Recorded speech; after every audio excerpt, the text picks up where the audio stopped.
This is originally a video essay for a class I had to take. The class in question was about Hollywood rebels, basically a time period where films from around the 60s to the 70s were kind of breaking the mold in terms of what the industry was and what it was going to be. It focused a lot on sex, drugs, whatever. I wanted to make this a full thing. Where you can see all of my thoughts and opinions. So if you're seeing this version, then that means you are on the long version and not the shortened version that I had to do for class because the video essay had to go under 6 minutes for some reason. I mean, I get it. Like, the teachers gotta teach, but... Yippee! Let's start off with saying this simple fact. Horror is an artifact. It reflects the fears of the time period that the thing was made. A great example is creepypastas of the late 2000s, early 2010s often explore the fear of widespread information and the fear of the internet as an entirety. And Frankenstein's monster in the original book reflects kind of feeling like you're abandoned by your creator, whether that's your parents or God, whatnot. According to the Merriam-Webster dictionary, conservatism is defined as inclination or to preserve what is established, belief in the value of established and traditional practices in politics and society. Basically, people who are conservative believe that the past was a better time for people, and that we should uphold traditional values like the traditional family dynamics, man, his wife, 2 kids, and religious establishments. So what does this mean for conservative horror? Well, it means that usually conservative horror leans more on the side of progression, the fear of things progressing or things changing, wanting to keep the status quo. I find this really weird considering this class that I was in is focusing around like how filmmakers moved the industry forward, but included some conservative, or what I would say would be conservative by my definition, horror films. So let's dig into that. Alright, so I am going to be referencing some information from a channel that, named Anthony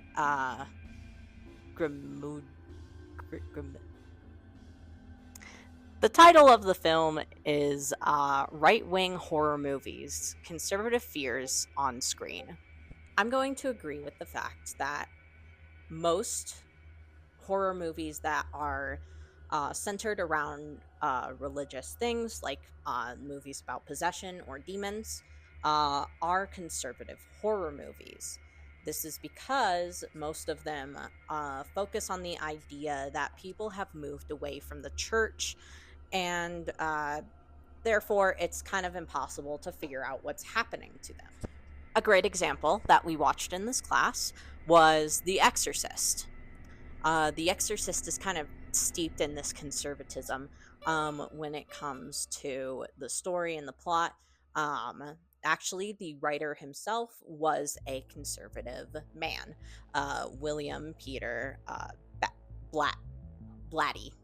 The reason why I know that is because he kind of argued with a college that they weren't a Catholic college because, hear me out, they didn't have a lot of Catholic staff or students, and they were kind of in support of abortions and supporting their students through that. So therefore, they weren't Catholic. This movie tends to focus on the idea that religion is dead.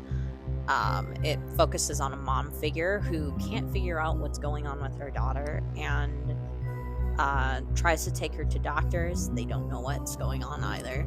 And a priest who has lost his faith probably due to his dying mother. They don't really believe in the old ways anymore, but the old ways are the only way to save Regan from being possessed. One thing that was really unique about The Exorcist was it included these religious ideations with real human fears. The mom fearing her daughter was sick, and the priest losing his trust in the church due to his mom. Now, a more recent phenomenon that has come up, and by more recent, I mean within the past 40 years, is at-home exorcisms. Just calling a guy and telling him, "Hey, come over to my house because my son has a fever," or "My son has autism." And here's where we're getting into the real issues. Here's where the real problems are. Most of the reason why people order these at-home exorcists that aren't they aren't actually part of the church is because they are misinformed on scientific things. Therefore, they believe that it's something religious before anything else if your kid is acting out in some way. Like I kind of foreboded to, a lot of parents use this as a way to try to treat their kids' mental health or neurodivergency. Like, your kid's acting out because he's getting overstimulated. All right, I got the cure for autism right here. Your child is just being possessed by a demon. Or more commonly, and something I have, not me personally, but a friend I do have, and a lot of people in this community, but in the DID community, it is very common. A lot of people often have to get exorcised to get the demons out of them, which explains why they know a language they shouldn't know, or, This is also another reason to point out that it kind of leans more into conservative ideations and values. If your kid is acting different, they are going to be othered. And so, therefore, conservatives often try to look for something to try to make the thing go away rather than working with it if it's a mental illness or neurodivergency. Oftentimes they'll claim they cure their kids of autism or things along those lines, which actually kind of leads into LGBT stuff as well. Let me explain. They believe that people that are LGBT, gay, lesbian, bisexual, trans, any of that, any queer person in the community is sick and should get help, should cure it. It's a thing to make them fit society a bit more, right? This is backed up by proof of how much time it took for society to take being gay or being trans off of the DSM or any medical documents. Gay people were on there. People who love the same sex or gender were on there until 1973, and trans people were on there until what's the year? 2013. Until 2013, being trans was considered a mental illness. Thank you.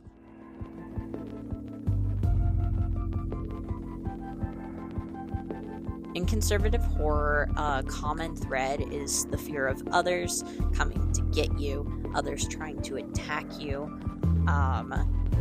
There was a good quote on the video I mentioned earlier. The fear of the outside, it leans more conservative. The fear of the monsters in the dark, kind of outsiders.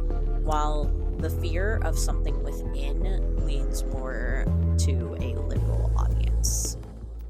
So, monsters actually tend to fall into this conservatism of being against religion. A great example is vampires. You can ward them off with a cross, or in the case of Carmilla, she's a lesbian, so that tracks. Zombies, you're kind of spitting in the face of God by still being alive. Same with ghosts and things along those lines. This is actually the same reason why monsters and horror monsters in particular are seen as like kind of taken back by the gay community, because the gay community feels like they're outsiders. So most of the time when they see a monster that is also an outsider, they will relate to those. Hence why the horror community is full of the gays. Okay. Jaws shows this kind of ideals because an outside force, aka the shark, comes in kind of to try to break up traditional values and the traditions of the island itself. This issue, however, is a lot more nuanced than people want to believe. When it comes to Jaws, it's not like The Exorcist where there's wiggle room. There's something behind that. It shows that the outside, while it is the threat, is also the solution to the problem. Chief Brody and Hooper are both outsiders to this island of Amity, but Chief Brody, in the end, ends up saving the entire town by killing the shark. Spoiler alert. Amity kind of has control over Chief Brody as an outsider, so instead of acknowledging the shark in its entirety, they focus their attempts to take control of the situation by denying Chief Brody his power in this situation. And while Quint, the other person who went to kill the shark, is technically an insider, kind of as reflected in the scene behind me, he kind of sounds like nails on a chalkboard to other insiders. Other people who live in Amity don't really like him that much. However, for the sake of my argument, at the end of the day, the shark is still an allegory for outsiders, and therefore it is also a conservative horror movie because it's saying outsiders bad. So again, I want to reiterate, the reason why I'm making this video is because I thought it was interesting in the class that we were talking about all these filmmakers that have radicalized the film industry, but it turns out some of the films in there have very conservative ideals of hating outsiders, anything against religion, stuff like that. I thought it was very interesting to point out that maybe these films, while they did help radicalize the film industry, they are not in themselves radical. Thank you so much for watching my video. That'll just be better because I'm terrible at presenting names. Dog aside, Blatty.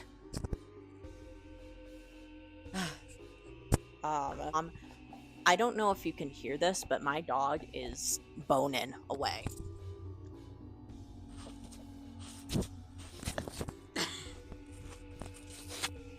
I hope he likes getting eaten by my dog.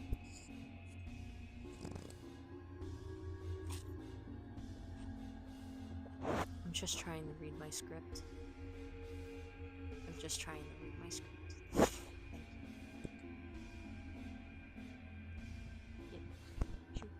Go bye. Sorry for the interruption again. Editing Wicker. I hope you enjoy this, and don't hate it. Good luck, soldier. Many other things. Sorry for that tangent. Carmilla is a vampire and also steals a woman away because they fall in love with each other. So it really doubles down on those conservative ideals of not really supporting LGBT people because they aren't. Yes? Do you have something to say?